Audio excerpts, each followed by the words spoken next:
How's it going, everybody? Welcome to the Roller Coaster History Podcast. You are listening to Airtime Traveler. My name is Nathan Grace, and I'm joined by my wife and lovely co-host. Hey, that's me, Haley Grace. And thank you for tuning in to this Kentucky Kingdom trip report. So, yeah, decided to kind of share some of my thoughts. Kingdom. Haley's feeling punchy already. It's been a long day. It's been a long day. Mm-hmm. If you've listened to other podcasts before, like to other episodes of ours. Yes. We've mentioned that I am pregnant, and today just was long, between our toddler and running errands and not sleeping well at night, it's just kicking my butt. So we only got a few more weeks though. That's true. So that does bring up a good point that we will, from this point on, some of the episodes we record, maybe, we're going to have to record some of these ahead of time, just kind of to get them done before the baby gets here so that we can kind of take a break afterwards. So some of the stuff we might talk about in the episodes may not be current news. You might be like, oh, that was announced a few weeks ago. Why did they announce that? So if that happens, you'll know why. But anyway, one thing I will talk about just really briefly at the top of the episode, I mentioned on Twitter that I wanted to touch on this briefly. So you're familiar with what IAAPA is, right? Yeah. Now, so this week, IAAPA made a big announcement about they are changing the requirements that you have to, if you're an influencer or if you're part of the media, they basically made it more, what's the word? The rules that the requirements you have to hit to be invited to go to IAAPA are more strict. Mm-hmm. So previously, they pretty much would I'm not going to say they let everybody in, but they let in a lot of media and a lot of influencers. It was pretty, you didn't have to meet a super high criteria. And they made it a lot more strict. I think YouTube, for example, you have to have at least 25,000 subscribers to get invited. I'm never getting invited. I know. So... But the reason that happened is, and I'm not going to confirm or deny I wasn't there last year, so I don't know exactly what happened. I'm not going to claim to know I do. But there's rumors of people that are kind of some of the more popular channels just being really rude and getting kind of pushing people out of the way to get the pictures that they wanted and things like that, and just... And I can't confirm or deny that, obviously, but I just... If that did happen, I promised that we would never be that person. So please invite us. Please invite us to IAAPA. That'd be so cool. That would be really cool. So, but... There you go. There's our bucket list item. That would be very cool to do someday. So, but the one thing I just wanted to say about that is just I get it. I understand why the show had to do what they had to do. Because ultimately, for my work, I go to trade shows. I don't work in the amusement industry, but I go to trade shows for other things. Imagine you guys doing amusement. I don't know how you guys would do that. It's not even close to the line of work that we're in. Dang it. But we go to trade shows for retail purposes, and so I get it that yes, trade shows typically are meant for business, connections and networking. And then there is some influencers and some media that go. So yeah, that's kind of what's happening at the trade shows I go to. And so I get IAAPA is kind of the same way. It's meant to be a trade show. It's not Comic-Con, right? And so I get it. I understand why they have to do it the way it is. There is Coaster Con, which is technically that, if you're looking for the amusement industry's Comic-Con, that's, what you're looking at is, doing Coaster Con through ACE or, joining one of the other coaster enthusiast clubs. That's essentially your Comic-Con in the amusement industry. So If you're looking for that kind of experience, that's where you can, anybody can be invited pretty much. IAAPA needs to be reserved for professional that yes, media can be there, but it's not for people to just go and play and, check things out for fun. So anyway, I get it. It's a tricky thing, and, hopefully people will behave in the future, and maybe they'll go back on some of their things. So anyway. All right. Well, with that being said, let's just jump right into my trip report, because Haley, like we mentioned with our Holiday World trip report, Haley was not able to go to Kentucky Kingdom because, as we mentioned, she's pregnant. So she could have gone, but we just didn't. It wasn't really a point. I mean, honestly, when I go to parks, I kind of just sit there and nod my head and smile and eat food. So. She essentially just gets to babysit Parker at an amusement park instead of, it's not really appealing. Watching him, somewhere else, right. At home where it's easier. Or in this case, she was with family, which kind of worked out. She was able to spend time with family while I went to the park. So it worked out for us. But so this will kind of be Haley's first time hearing all this too, which will be kind of fun. She'll get to kind of hear some of my experience. So yeah. So to talk a little bit, we typically start with atmosphere. This park was one of the strangest parks I've been to as far as atmosphere and the layout. Like, it's very weird. So when you're pulling up to the park, first of all, it's not like downtown Louisville. It's pretty far away from downtown, actually. Like, you can see downtown from the park, but it's like out in the distance. It's probably 5-10 miles from actual downtown. It's so kind of how like Kennywood is. Yeah, that's a good way of putting it. So, but you're definitely in like the suburbs. Like, it's still a fairly populated part of town that you're in. You're not like out in the trees, and so you're like driving through. There's like residential buildings and things that you're passing. And then on the left is the Louisville Convention Center, Kentucky Convention Center. I think it's the Louisville Convention Center on the left side. And then all of a sudden there's just like this tiny little sign for the amusement park. It's very weird. And so like you kind of pull in and the sign is, I don't know, it just kind of sneaks up on you. Once you pull in, there's a bigger sign. But like it would have been hard to find the park without like using GPS. So that was, it's kind of an interesting to start with. So to start off, that was kind of an interesting thing. So you go through the front gate or whatever, but then it basically shares a parking lot with the convention center, which is kind of strange. So it's like the amusement park's on the right side, and better hope that there's not a convention going on. I was wondering that. I was like, so what happens when there's a convention? Like, do they just shut the park down? I don't know. So that's weird. Now I understand why it's built that way, and you kind of have to understand what the history of the park is a little bit. Basically, that used to be the city fairgrounds. I can't remember if it was the county fairgrounds or the state fairgrounds. I think it's the county. So that's where the county fair used to be, is where the park was. Mm. And at some point, they decided to move the county fair.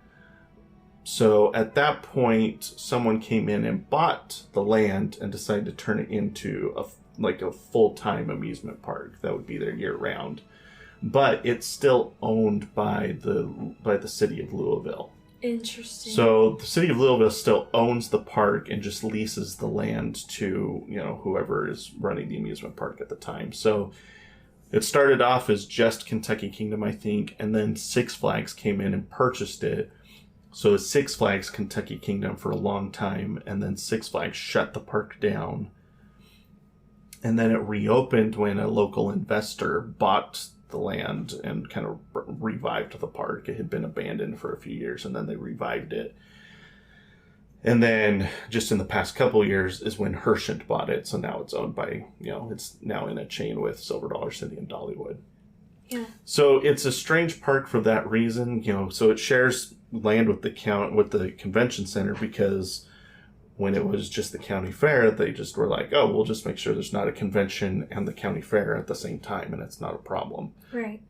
But now that it's full-blown amusement park, it's kind of I don't know, it's very strange. That would be strange. So, and it was weird because, like, I parked, and I I didn't really know where to go. Like, I had a guess of where the entrance to the park was, but like the entrance to the park like butts like right up against the parking lot, and then there's like these chain link fences that are just kind of going down the side of the parking lot. So I'm like, I guess I just walk that way because I could kind of see that's where other people were going.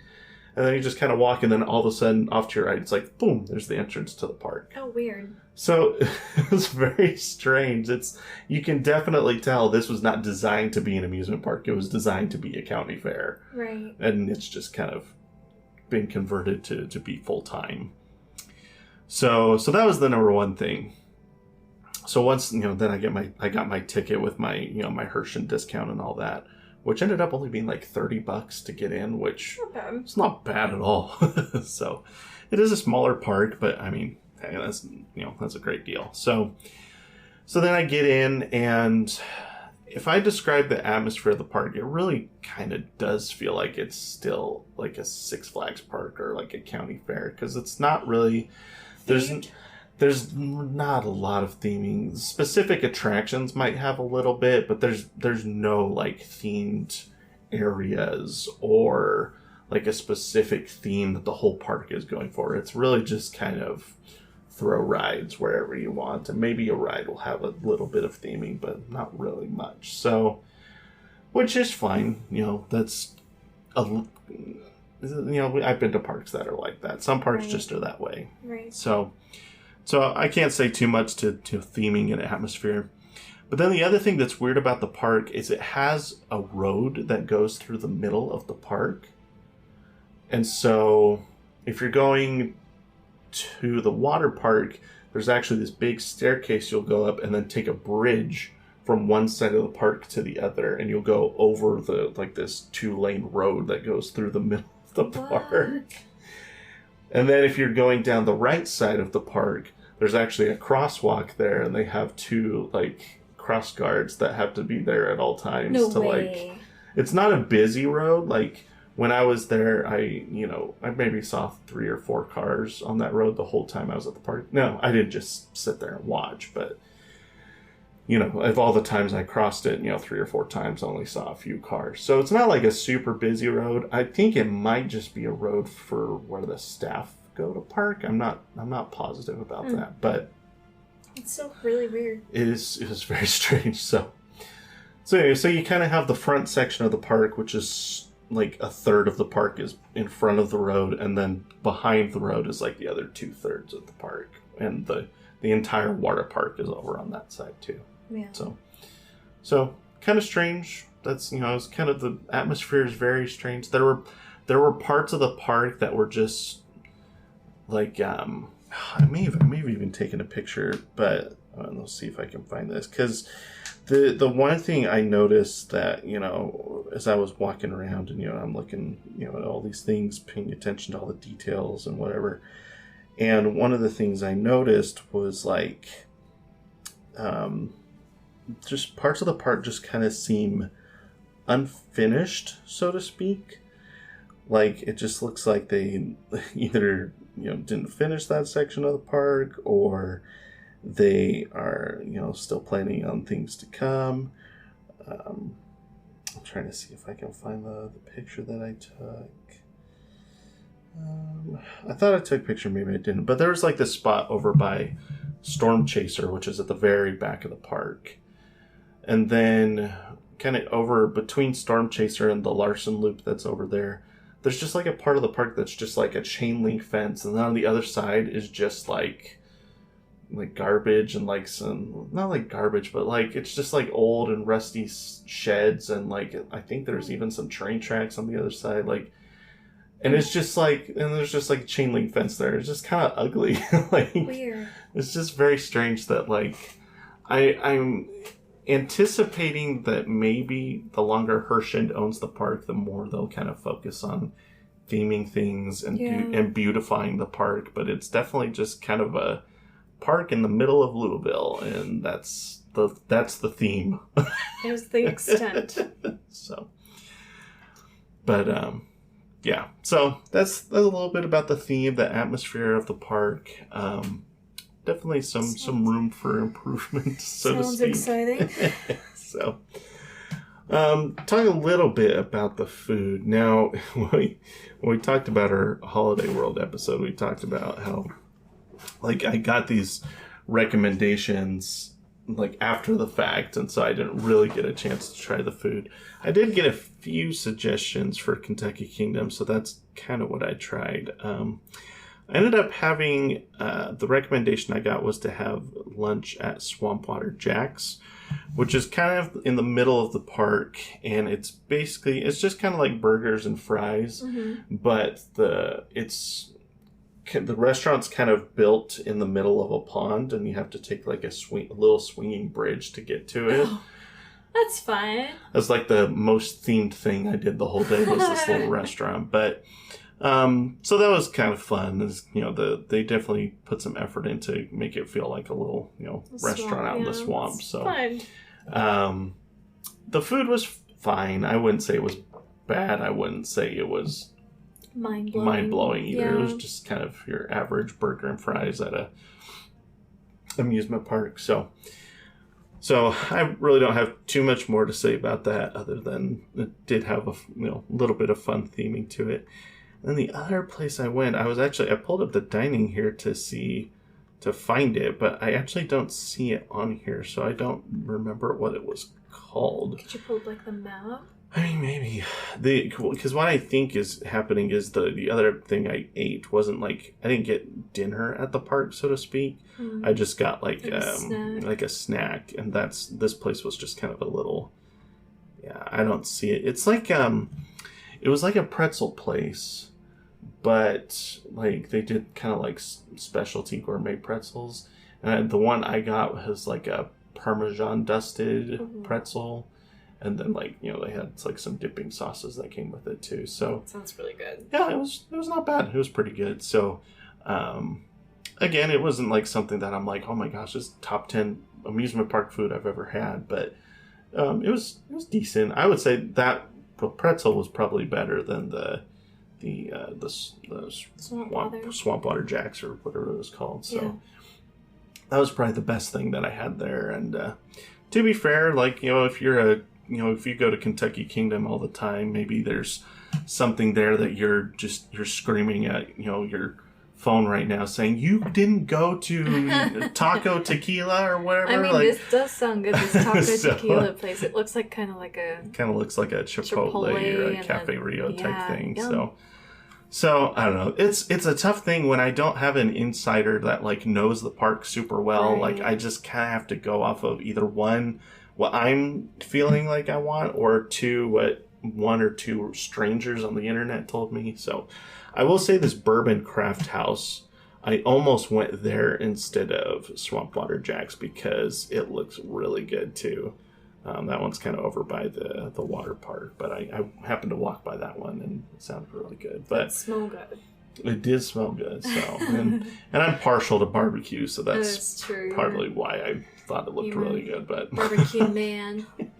So so which is funny because I'm not huge on barbecue, but you are. I think it's the South thing, like. It really is. It's like a thing that you kind of have to grow up with it. But when Haley and I started dating, she told me that she didn't really like barbecue, and I was like, that's because you haven't had real barbecue. And she's like, I've had real barbecue. And so I was like, when you come to Arkansas, I will give you a real barbecue. I went to this place, like a local place that I really love. And she still will say that barbecue isn't her favorite. But I do think you will admit that barbecue in the South is better than it is. Very much so. Up in the other places that you've lived before. So. Yeah. Which is funny because I feel like my dad and my brothers are like, whatever.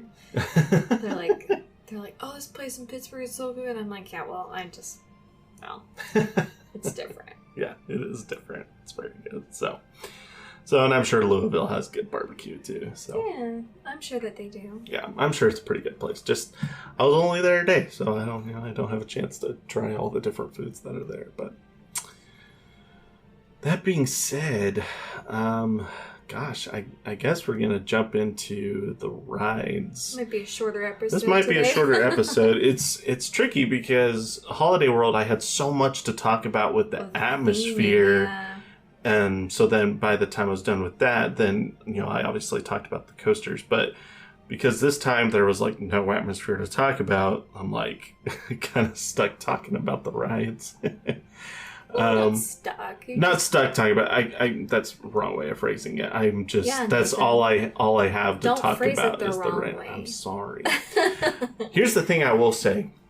I went to Holiday World and Kentucky Kingdom on back-to-back days. I guess one thing I will talk about operations first in a second here, and I'll do that really quickly before I talk about rides. But I went to Holiday World and Kentucky Kingdom on back-to-back days, and the parks could not be more different, which is fascinating to me. That two parks that are that close together, and fairly same size. I would say Holiday World's probably a little bigger, a little more popular, but they both have like same amount of roller coasters, roughly, all that. So it was interesting how different they really were, because like you had one that was like all about like theming, huge theming and a bunch of wooden coasters. And then here it was like no theming, but the focus was definitely on the steel coasters. And I will say if I had to pick which park was my favorite based purely on roller coasters, it would be Kentucky Kingdom. Really? Mm-hmm. So we're the talking. Coasters were better than the Holiday World. So it's interesting. We're talking all about the theming and everything being lackluster, but I will tell you when it comes to the roller coasters, they definitely hit their mark there. So, but we'll talk about it in a sec. Okay. Operations. One thing I did want to mention that I just remembered. When I went to Holiday World, I talked about how when I was on the Raven, there was no one else in the station, and so when I got off the ride, they just let me get back on if I wanted to. Kentucky Kingdom was pretty similar crowd level when I went the next day, and so I immediately went to the back of the park and went to Storm Chaser, and there was like no one. Like everyone went to Lightning Run at the front of the park. And so all us coaster enthusiasts went to Storm Chaser, and there was like 8 of us that were just going in line over and over and over again. And it's funny, you can tell other coaster enthusiasts because they're wearing like a Maverick t-shirt or like a Mystic Timbers, and like you're like, hey, it's one of my buddies. I know you.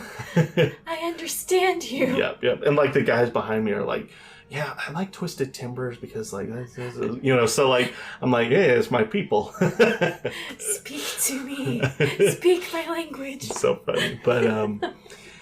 But the one thing, because there was like I said, there was only like 8 of us, right? Yeah. We would get off and they made us do you have to get back in line. And I don't understand the point of that. Like, if there's people in line waiting, like, yeah, you don't just stay on the ride and keep them from getting on the row that they want to, or, keep the line backed up. I get that. But like, if there's no one else in line, I don't understand what the purpose of making us go all the way around is. I got nothing. Like, expecting a massive crowd to just come all at once. I guess. I don't know. It doesn't make any sense to me, operational wise. And like, King's Dominion, we went to King's Dominion last year, and Twisted Timbers was like the crowds were really low that day. And so there were times we got to Twisted Timbers and they told us we could get back on the ride. Yeah.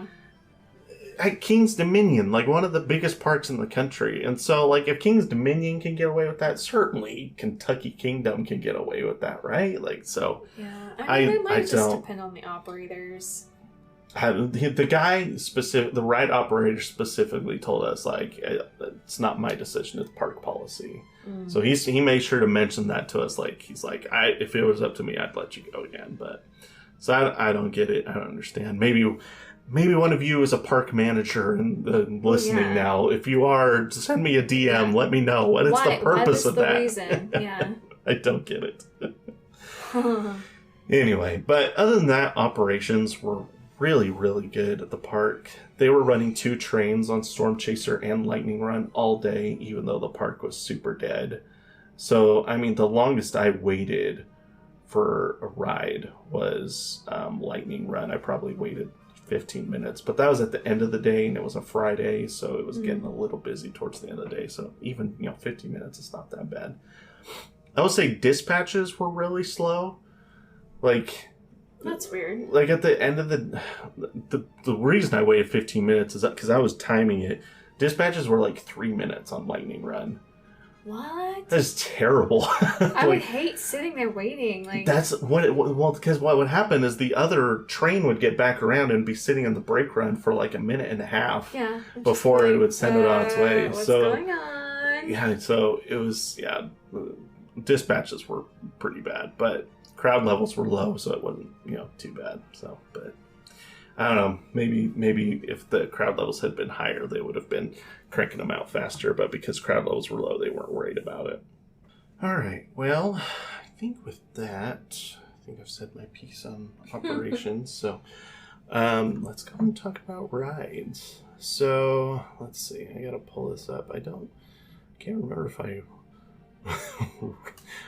rode on anything that was not a roller coaster, so I gotta pull this up and just... Knowing you, probably not. I mean, it depends. Sometimes if I have lots of time and something catches my eye, but... Oh, why is the website's really being a problem? Well, this is trying to load. I will say, one of the rides I did try to go on was, I wanted to go on the Ferris wheel, but you can only go on the Ferris wheel. You can't do it by yourself. Like, the way the cars are designed, like, it's too light. It'll tip to one side if there's not weight on the other side. And I was like, well, bummer. Make some friends. Yeah, that sounds like me, doesn't it? Yeah, so I didn't do that. Yeah, I don't really think I did anything other than the coasters. I watched Cyclos a little bit. I've heard good things about it, but it's just not really my cup of tea. And I did... What was the other one I was looking at? Oh, the carousel sounds like it's haunted. Looks like it's haunted. Look at those horses. Those are terrifying. Yeah, they need a bit of a refresh, don't they? And I guess it's historically and whatever, but it's scary, man. I sent a video. Oh man, maybe I can play the video for the podcast, because I took a video of the carousel because I've got it right here. Okay, so here I'll play this so that you guys can hear here. Maybe.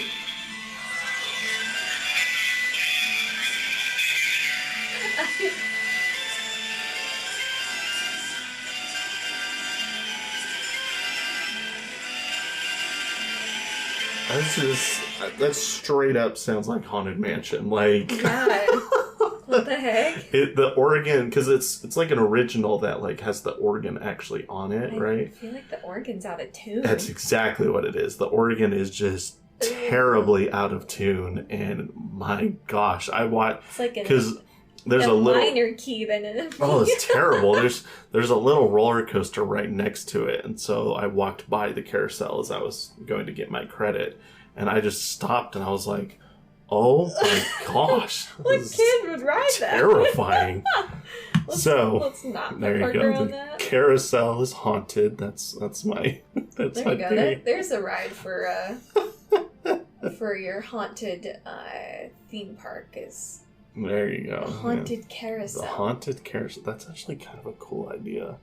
Like to have like a carousel, but the vehicles are like skeleton horses. Oh, yeah. And like the little car, because they have like a car usually that's like not like an actual car, but it's like a carriage or something for like people to sit down if they want to. Right. That could be like an old timey like horse-drawn carriage or something, but it's got it's all tattered and everything. Like that should be a really cool design for a carousel, as if it was a haunted carousel.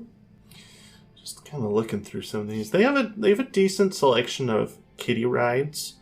So I will say, if you're looking to go there with kids, there's a decent selection there.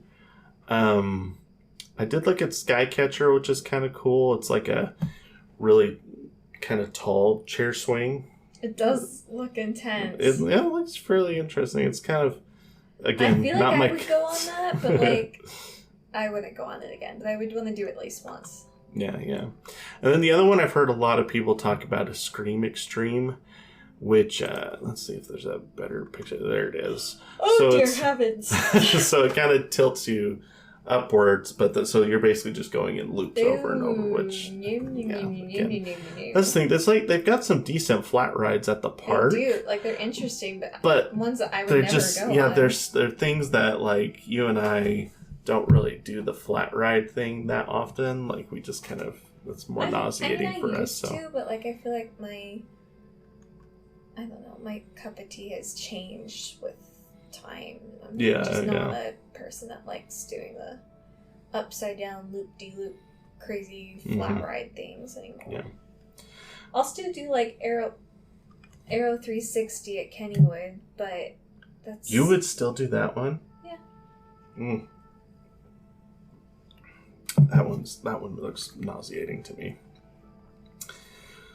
Oh, what was the other one I was going to say something about?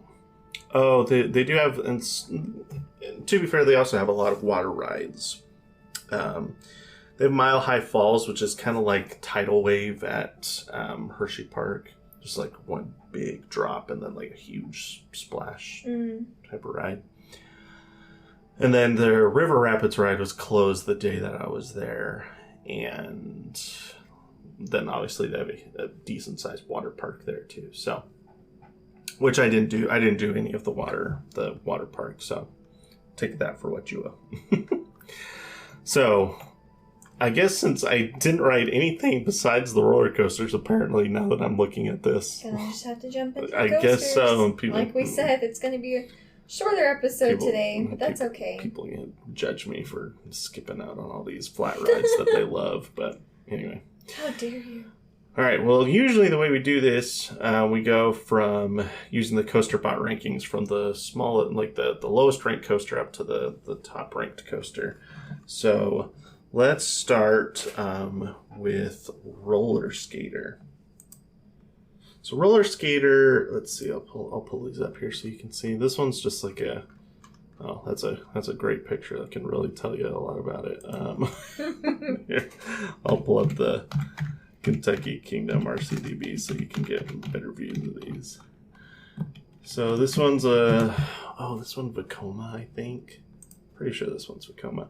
Oh, one thing I will mention, there is a coaster there that I thought I was going to get to ride, but then they announced that it was permanently closing like 2 or 3 weeks before we left for our trip. And that's this one here. This one's called T3, which, so since they only had announced that it was closing a couple weeks prior, it was obviously still there when I was at the park. And so you can at least see it. And it's a big ride. Like you can see, it was 100 feet tall. It's got 5 inversions, so this is a big ride. Notoriously one of the worst roller coasters in the country, though. Just so people say the lap bars, they just say they were terrible. Like they just, by the end of the ride, they were just like squeezing your thighs, and yeah. So anyway, I would have gotten on it. Obviously, I was kind of ready to give it a try, but anyway, so that one closed, but it was still there. The rumor is they're going to take this one out, and there's a water ride that was right next to it that they closed last year. So there's now like a big plot of land between those two that they're like, that's going to be like their next big roller coaster is going to go there. So we'll see if that actually ends up happening. With Holiday World opening something next year, Kentucky Kingdom's certainly going to have to open something either next year or the year after that if they want to keep the competition going. So anyways, that was T3. That's still there, but I obviously did not ride that. So then going on to now RCDB wants to have problems. Maybe we're just having internet problems, huh? That's not unusual. Really, internet? We're kind of in a small town, so sometimes our... I mean, we are, but we aren't. Like, we should be getting better internet than this. We pay for the best internet. Yes, we do. You would think, but no. Think. There it goes. So here's Roller Skater. Maybe. Eventually. Goodness gracious, it's running slow. Wow. Oh my gosh, this is running like dial-up. What is happening? Oh my gosh. Is this RCDB or is that internet? Okay. We'll try a third website to pull up these pictures for you.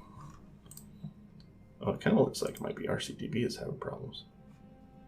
Yeah. Okay. Anyway, here you go. Google Images. We'll try that. So here you go. Here's Roller Skater. So it's nothing like too exciting. It's just kind of a little... It's like, you know that Woodstock Express coaster, the one at Cedar Point? Yeah, the one that, peanut one. Yeah, the one you made fun of me for riding. Yeah. It's basically the same size as that one. Might actually be smaller. So, not the smallest coaster I've been on, but might be the smallest one I've ridden by myself. Probably. You're so weird.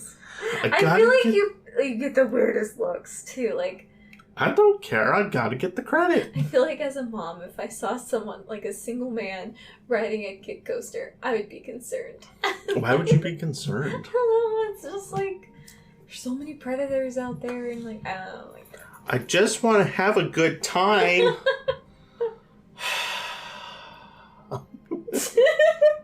It was fine. There's nothing crazy to write home about. But I do like the trains, though. Like, the trains are like little roller skates.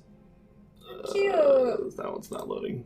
There you go. You can see better in this one. They're like little roller skates with little, laces on there, the little wheels on the side. So that's cute. Yeah. I like the cute setup of that. Yeah, cute little train. So it's, it's a good introductory coaster for kids coming to Kentucky Kingdom. There you go. So Parker's next roller coaster credit.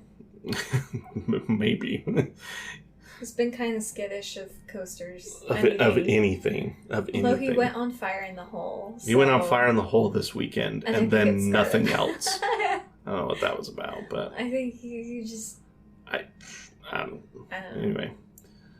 It works out, though. He can say he rode Fire in the Hole in its farewell season. He didn't even... and I couldn't. And you couldn't, that's right. Not yet. Maybe the end of the year. Oh, so. I hope so. Hopefully it's still open. It will be. As long as the weather, it doesn't get too cold. It's supposed to be open until the end of December. So I hope so. So that's Roller Skater. I don't have too much more to say about it. So we'll jump into the next one, which is Thunder Run. Thunder Run. So this is a big wooden coaster, 90 feet tall, 53 miles per hour. So it's pretty big. I think it was built during, I think it was built right before Six Flags came in and purchased the park. I actually really enjoyed this one. I wouldn't, it's not in my top 50 even as far as the coasters that I've been on, but it was, I think I enjoyed it more than probably the, most enthusiasts would say they did. There were definitely some strong pops of airtime that caught me off guard. You love airtime. Well... airtime travelers. Yeah, so... But I don't know, I pretty much heard nothing about this ride from enthusiasts. It's just kind of overlooked for the most part. It's a wooden coaster. Yeah, it's an old wooden coaster built by the Din Corporation. It's just, I don't know, people don't really talk about it anymore. But I thought it was pretty good. It's not, like I said, it wasn't breaking any records or anything, but it was smoother than I thought it would be, which is always a big win for an older roller coaster, an old wooden coaster. And then had some moments of airtime that caught me off guard, and yeah, not bad. Here's a good look at the layout actually in this picture. You guys see the whole thing. Oh, okay. Oh my gosh, RCDB's having problems tonight.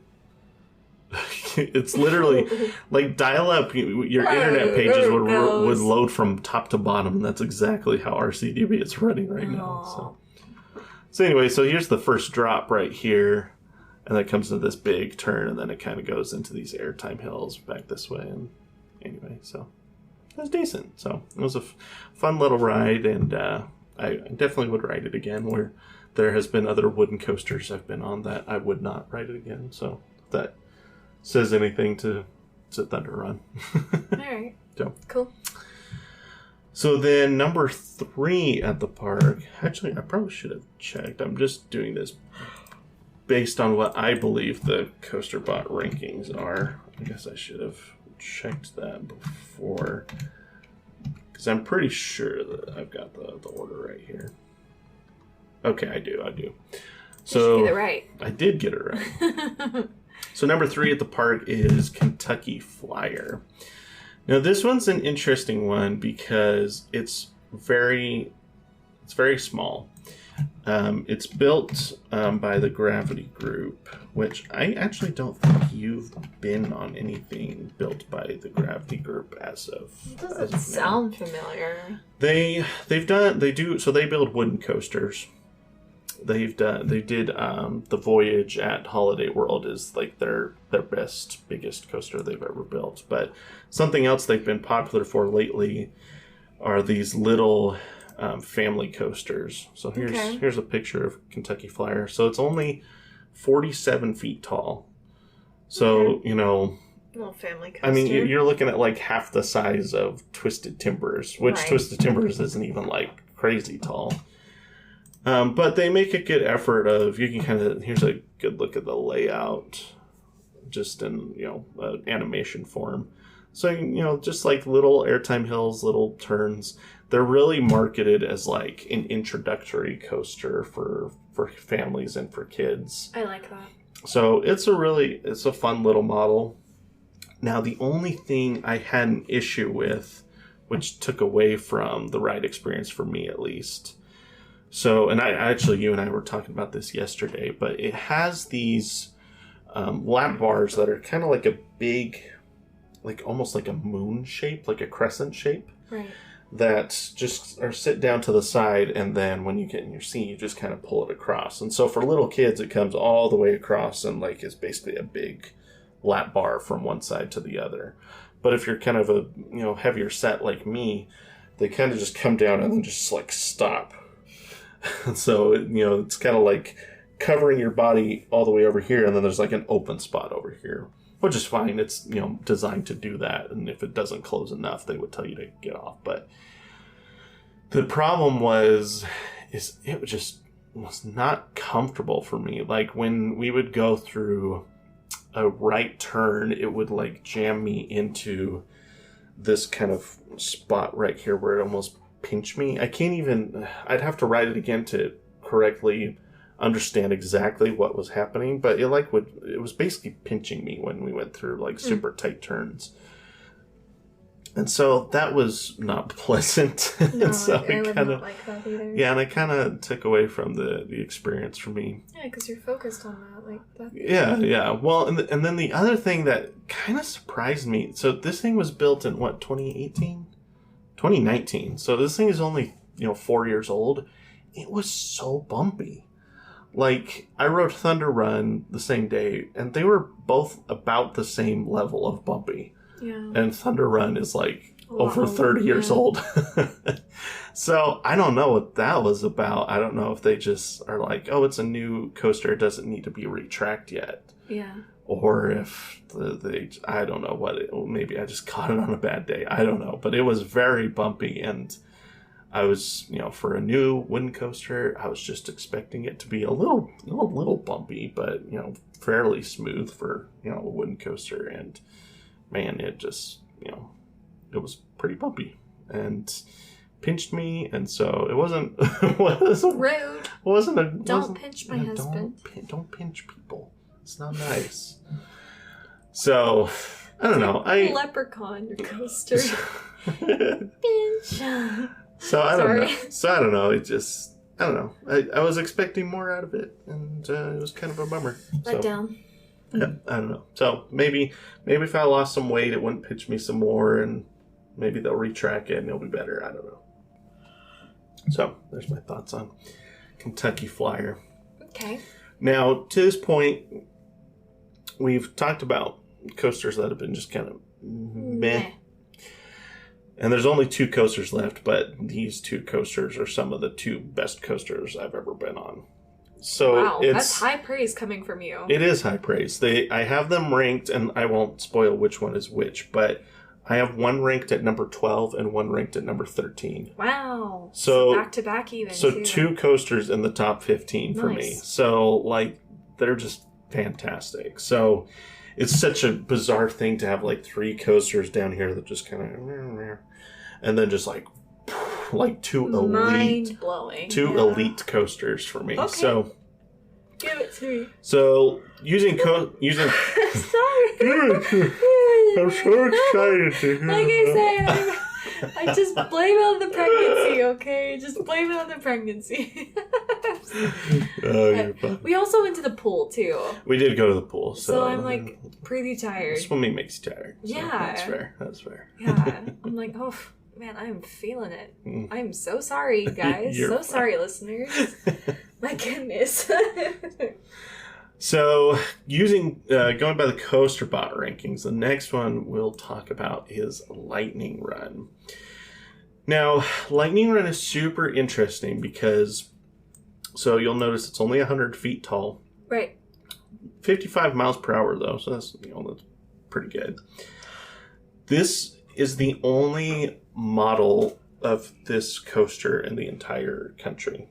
Okay. Until there's another one coming in like the next 6 months to a year, I think, down in Phoenix, Glendale, anyway, somewhere in the Phoenix area.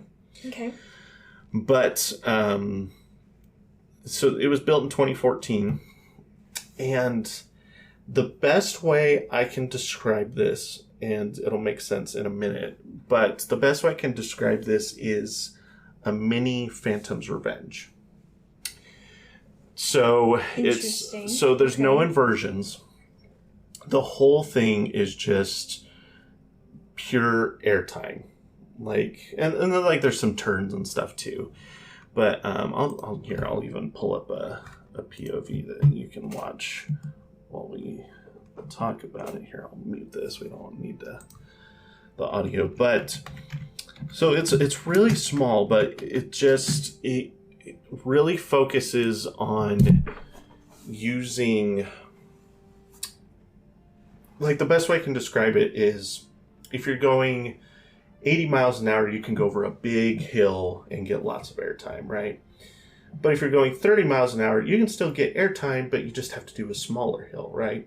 So it really just focuses on the fact that, yes, this is a small coaster, but if we just do really small elements, they can still really pop and still really... that punch, yeah. You can really punch you in the gut, even though it's a 100-foot tall coaster.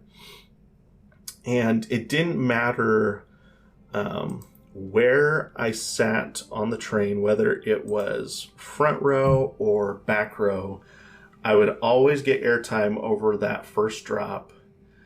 And then it's so deceiving because watching this POV, like it kind of looks like a family coaster. Right. Like it doesn't look like it's going that fast. It doesn't look that big.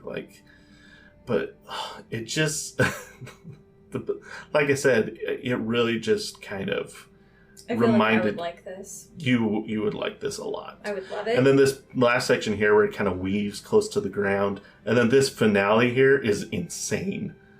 Like, you're just three airtime hills in a row, which reminds me of the Phantom's Revenge finale where you just have those little airtime hills at the end. Which I love those. But you're just flying out of your seat during those airtime hills on Phantom's Revenge, and this one's the same way.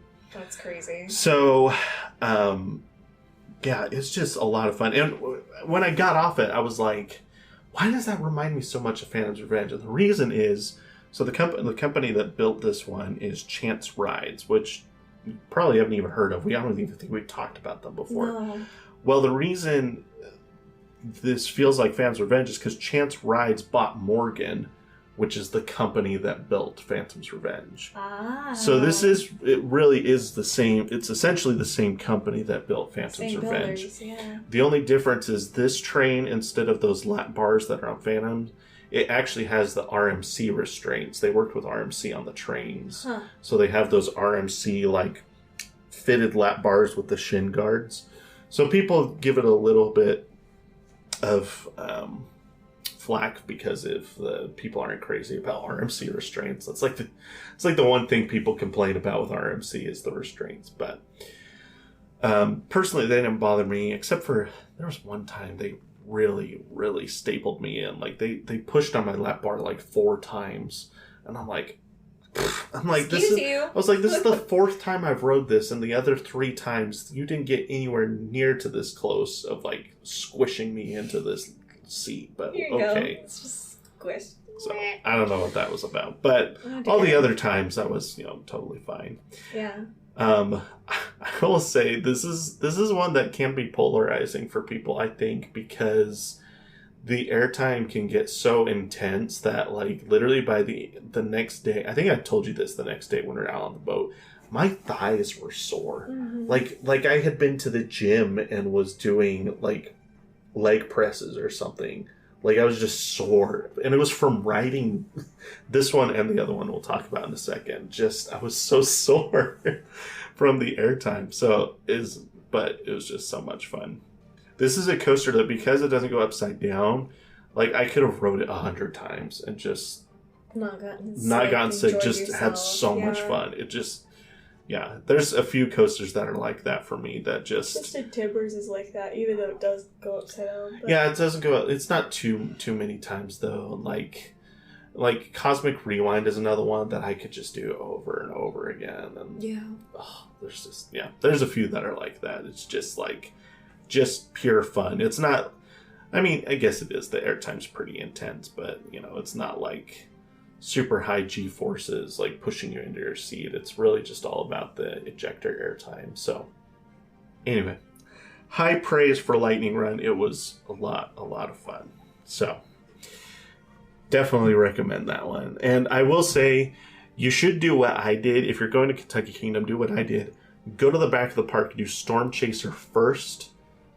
Go on that as many times as you want, because nobody's going to be at the back of the park when you get there. Unless it's like a Saturday or a holiday. It might get a lot busier than it was when I was there. But I went on and I lapped Storm Chaser several times at the beginning of the day. And then midday, I went to the front of the park while everybody else had gone to the back of the park. And that's when I rode Lightning Run over and over again. Because people, if that one's at the very front of the park, like you walk in and it's like, boom, big blue roller coaster at the front of the park. So everyone's like, oh, let's go do that one. Yeah.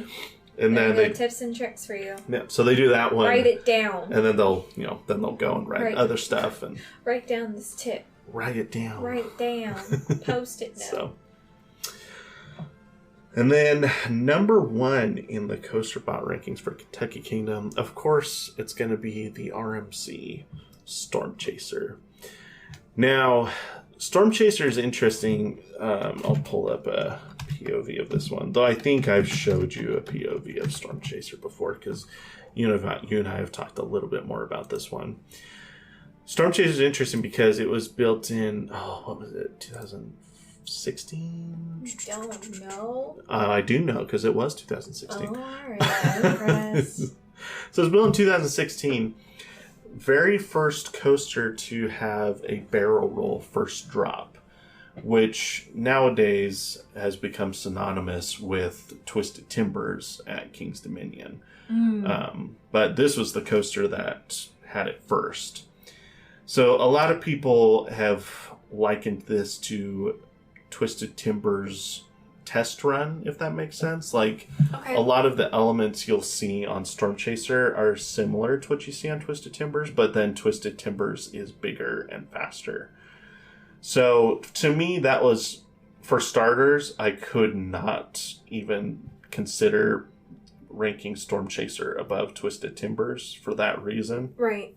Because they do have some of the same elements. Like, they both start, well, I guess Twisted Timber starts with the overbanked turn, but then it goes into the triple camelback, which this one only has 2 2 Camelbacks. Anyway, but definitely more airtime on Twisted Timbers. Twisted Timbers is longer. This one has 2 inversions. Twisted Timbers has 3. So, yeah, just all around, Twisted Timbers is a little bit longer and a little bit better to me. But that doesn't mean that this one was bad by any means. Like, I think to me, the one thing about Storm Chaser that was tough is there wasn't like a standout moment on the ride that I could say, oh, this ride, this feature was really cool, or at least as far as other RMCs are concerned. Like, okay, I can look at Steel Vengeance and say, oh, well, the Outer Banked, the third hill, the Outer Bank turn, like no other RMC has anything like that. And Twisted Timbers, like, oh, the triple Camelback, no other RMC has that. And Outlaw Run, oh, the double barrel roll, no other RMC. You know, you see what I'm saying? Yeah. Storm Chaser I look at and I'm like, there's not really anything that's like a standout. This is the thing that Storm Chaser does really well. When it first opened, like the barrel roll first drop was certainly its marquee, signature element. But now the Twisted Timbers also has that. It's kind of like, well, okay, they're not unique in that sense anymore. Right. So, but that's all to say that Storm Chaser is still an excellent, excellent ride. And I got off it, I was just like, man, RMC never misses, do they? They just, every RMC I've been on, I'm just like, mwah. It's just excellent. Kiss it. Chef's kiss. Mwah. It's so good. They're just fantastic. And so. I'm going to make you do that now every time you get off of RMC. Mwah. Chef's kiss. So, it makes me excited to keep riding these RMCs that I haven't been on, because every time I ride one, I'm just like, man, they're so good. Yeah.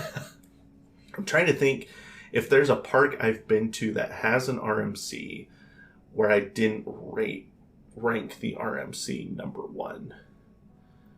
So, because we'll talk about this park in a second, you'll get to hear my rankings for Kentucky Kingdom. But I think all the other parks I've been to, the RMC that was at the park, I ranked number 1. So there you go. Like that's how I feel about RMCs for sure. So that's good. Very good stuff. With that being said, let's jump into my final rankings for Kentucky Kingdom. Let's go. This won't take super long because there's only 5 to talk about. But coming in at number 5 is Roller Skater. Unfortunately, the roller skate trains could not propel it above anything else. Number 4 for me is Kentucky Flyer. The layout's pretty good. Probably the layout's definitely better than some of the probably better than Thunder Runs, but it's just so bumpy, and like I said, the restraint kind of pinched me and was uncomfortable. So that kind of took away from the ride experience for me. So I had to bump that one down. And then that's the biggest thing is like Kentucky Flyer, my expectations were not met. And then Thunder Run, my expectations were, it exceeded my expectations. And so that's why I'm going to put Thunder Run at number 3. Even though it's not, like I said, it's not even in my top 50, but it was still better than I anticipated that it would be, so it was a lot of fun. So then, as I mentioned, one of these two coasters, I had such a hard time because I had an hour and a half drive back from Kentucky Kingdom back to where we were staying, and I basically was just kind of going through my mind, trying to decide whether I liked Storm Chaser or Lightning Run better. That's how good they both were. There's never really been another time where I've had that hard of a decision picking which coaster at a specific park was my favorite. The only other park where my number 1 and number 2 are next to each other in the rankings is Kennywood. But even then, I was pretty pretty certain that Phantom's Revenge was I didn't have a hard time choosing Phantom's Revenge as better than Steel Curtain, but they were still, next to each other for me. So then this one, I had a really hard time deciding between the two. And I ultimately landed on Lightning Run as my number 2. I could see that. And then that leaves Storm Chaser at number 1. So I honestly, because it's been a few weeks, I can't remember if there was something specific that made me decide to go in that direction. I don't know. I guess, just maybe because the RMC just has more, I don't know, you know what? I remember what it was. Okay. I remember what ultimately was the deciding factor because I literally could not make up my mind. I literally made up my mind based on how long the ride was. Oh. And Storm Chaser is a few seconds longer than Lightning Run is. And so that was my just a few seconds. Just a few seconds. That was my determining factor because I literally could not make up my mind. So I was just like, you know what? I love them both so equally that it's just whichever one. 13. Yeah, just whichever one, there has a longer ride, so you get more ride for your more bang for your buck, so to speak. And that ended up being Storm Chaser. So that I remember that now. That was my determining factor between the two. But I will say, I ranked Lightning Run ahead of Phantom's Revenge, actually. What? Well, and what it came down to for me was because it reminded me so much of Phantom's Revenge.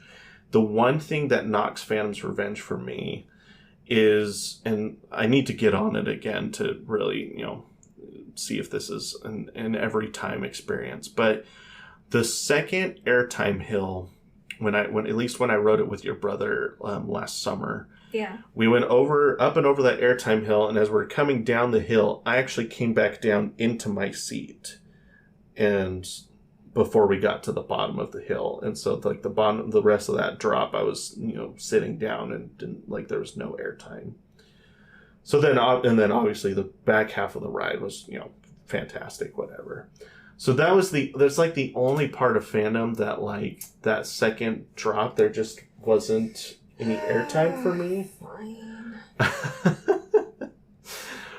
Whereas Lightning Run, I couldn't, to me, looking at the layout, there was not a moment that disappointed me. And so that ultimately... All right, well, it's dragging you back on Phantom so you can change your mind. Well, I need to drag you on Lightning Run so you can see for yourself whether you like it better or not. I'm still partial. You are still partial, and there's nothing wrong with that. So I'm partial to Powder Keg, too. Powder Keg's way higher in my ranking than it should be. But I love it so much. It's so good. Got to ride it again this weekend, and it's running... Makes me so sad. I don't know if I told you this. That was one of my best rides ever on Powder Keg. Don't tell me that. I know. I hate to tell you that, but it was running smoother than ever. I was like, wow. Dang it. They're doing so good keeping that thing running glass smooth. So good. So I love that ride. Love that ride. I'm so sad. Little girl needs to come so I can get back on coasters. Very soon. Very soon. Well, thank you for tuning in to this Kentucky Kingdom trip report. Kudos to them for, a good time. Obviously I did, say the theming, not necessarily the greatest, the atmosphere, a little bit of a letdown, but like I said, number 12 and number 13, 2 coasters in my top 15. I can't even say that about Silver Dollar City, which right. I hate to say that, but Storm Chaser and Lightning Run just awesome. They were so good. So, not a lot of parks can claim that. I think the only other parks that have 2 coasters in my top 15, let me think about it. Carowinds, Hershey Park, Cedar Point, and King's Dominion. Okay. Kings Island. There you go. Those are the parks that have 2 in my top 15, and now Kentucky Kingdom. So that's a weird addition to that lineup of parks, but it's true. So that's pretty awesome. They got 2 really, really fantastic world-class coasters over there at Kentucky Kingdom. So yeah, for sure. Well, thank you for tuning in. Like I said, I guess I never at the beginning of the episode, I never really talked about what we usually do here at Airtime Traveler. I usually start with that, but if you haven't listened to the Airtime Traveler before, we usually, our normal episodes, we talk about roller coaster history. And so we take one coaster. Yeah, we take one coaster and dive into the history of that coaster. And so in a couple days, we're going to be doing another King's Dominion episode. So be sure to check us out on Thursday. What is that, the 27th? If you check us out on the 27th, you'll hear another King's Dominion episode. Plus, we've done lots of other episodes of the year and a half we've been doing this podcast, so be sure and go check those out. You can also follow us on social media. We're on Twitter, unless by the time you're listening to this, Twitter has officially been changed to X. I'm not sure how I feel about that, but anyway. We're not getting into it. Also on Instagram, handle is just @Airtime Traveler. We'll be posting stuff on there, and you can also keep up to date whenever we post new episodes or new trip reports. And so be sure to go and follow us on there.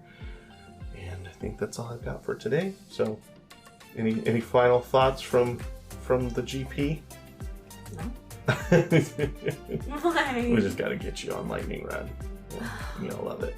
Just need to get this baby out. Soon. Counting down the days. Thank you for tuning into this trip report, and we'll see you in the next one.